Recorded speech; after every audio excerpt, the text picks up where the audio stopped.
అందరికీ praise the lord. ఈ రోజు దేవుని వాగ్దానం ప్రకటన గ్రంథము 7వ అధ్యాయం 17వ వచనము.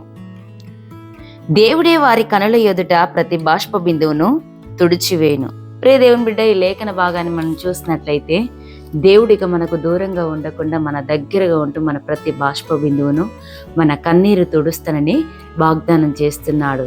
ఇక కన్నీరు లేదు, ఇక బాధ లేదు, ఇక మరణము లేదు, ఇక మనకు శ్రమ అనేది లేకుండా మన తండ్రి మనకు తోడుగా రాబోతున్నాడు. ప్రియ దేవుని బిడ్డ, ఈ లోకంలో కొద్ది కాలం నువ్వు శ్రమ పొందవచ్చు, కానీ దేవుడు మనని శ్రమ పెట్టడం కాదు. నిశ్చయంగా ఆయన మాటలు మనతో మాట్లాడుతూ ఉన్నాయి.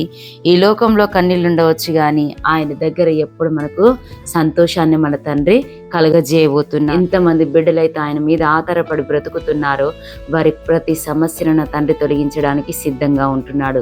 ఇట్టి వాగ్దానం మనందరి పట్ల దేవుడు నిశ్చయంగా నెరవేర్చునుగాక. ప్రార్థన. మమ్మల్ని మిక్కిలిగా ప్రేమిస్తున్న నా ప్రియ పరలోకపు రాజా, నీకు వందనాలయ్యా తండ్రి. ఓదార్పుతో కూడిన తండ్రి, ధైర్యంతో కూడిన తండ్రి, ఆనందంతో కూడిన చక్కటి వాగ్దాన వాక్కు మీరు మాకు అనుగ్రహించిన విధానంకే వందనాలు. మా ప్రతి బాష్ప బిందువును కన్నీటిని నేను తుడుస్తానని వాగ్దానం చేసిన దేవా నీకు వందనాలు.